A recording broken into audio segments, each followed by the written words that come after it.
Right. When the first Rebbe of Chabad was put into prison, so he was basically he wasn't sentenced to death. He wasn't like the previous Lubavitcher Rebbe, but uh, he was, how do you say, death was hanging over his head. They wanted to interrogate him, and if they found him guilty, then they would have killed him. They would have killed him. The Tsar wasn't such a big murderer as the communists were. The Tsar was also a murderer. It's not the communists made a big thing out of murdering people. Murdering people. That was a very, how do you say, a very uh, essential and popular weapon that they had was killing people. They just took people out and shot them in the head. Very, very common communism. They say that Stalin killed 50 million people. He wanted to kill the previous Rebbe. He wanted to, miraculously got it. Well, the Tsar wasn't such a big murderer.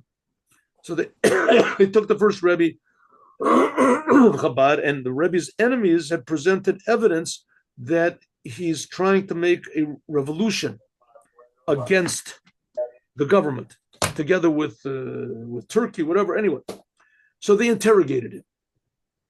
They interrogated him, and little by little, they realized that this is not a normal person that they're dealing with.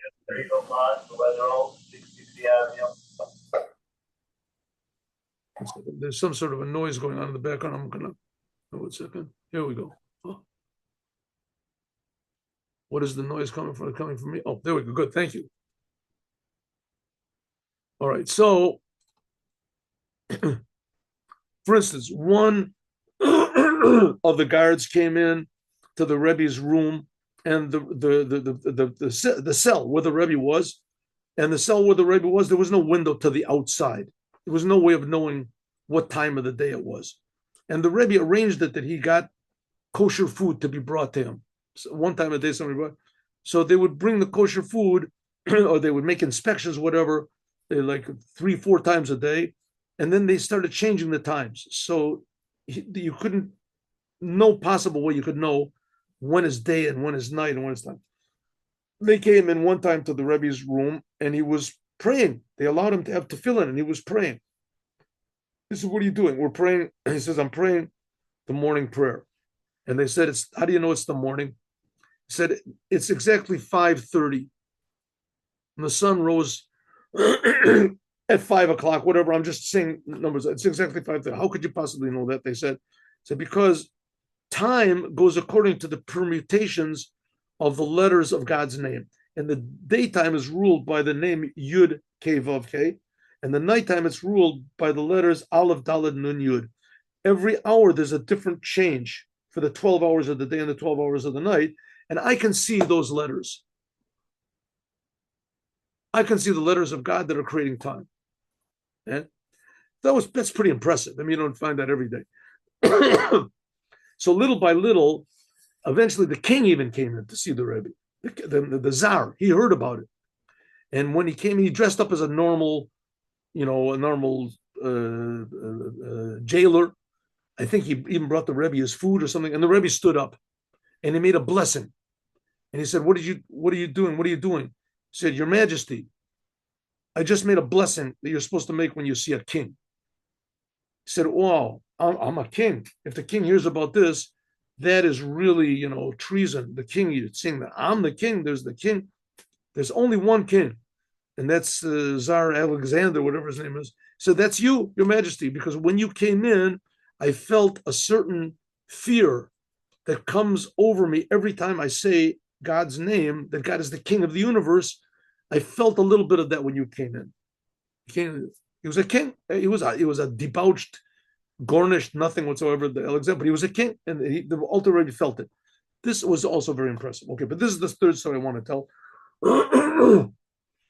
Finally, there came in to see the Rebbe a big minister. I think this was before the king came in.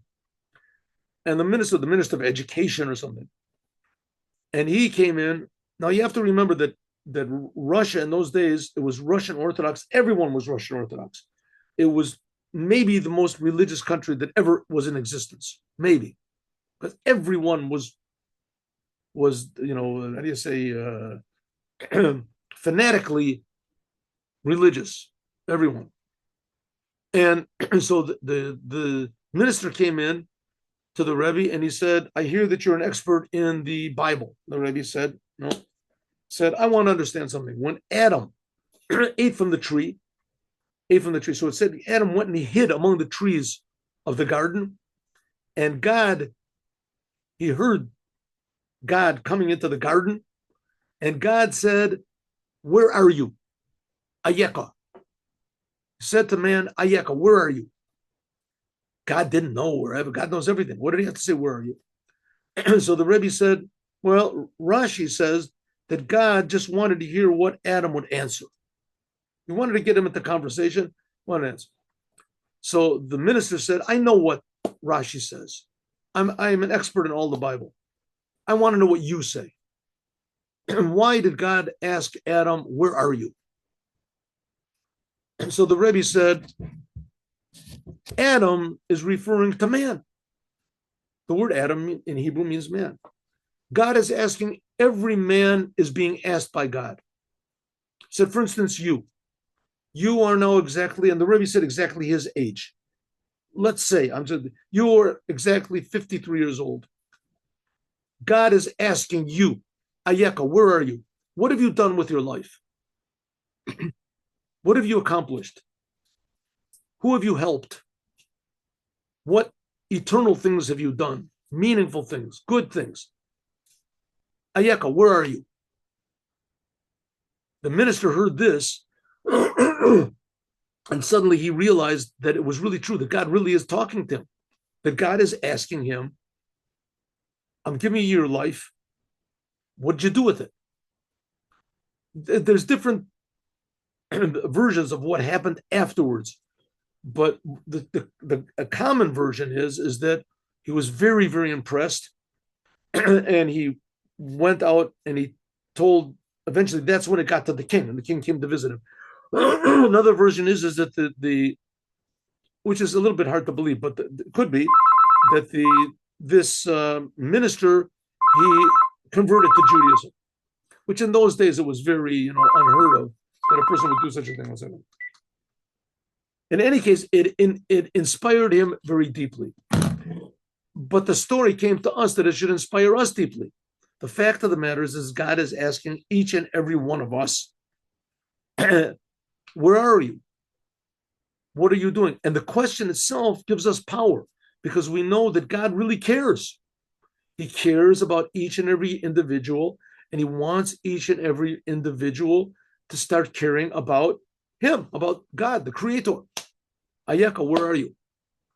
And it could be that that's the main message of Yutet Kislev, that God cares about us, and he gave us responsibility, the biggest gift that man can possibly have, responsibility, and that we're important. Every human being is important, and that God is with us, and he wants to help us, but he wants us to do the work ourselves. So God inspires us and empowers us by asking each one of us, where are you? What are you doing with yourself? Jump out of yourself. Make a new person. Be a person that's always able to answer in a positive and a proud way. Here I am, God. I'm trying to do what you want. I'm trying to make the world a better place. Have a good day with Mashiach now.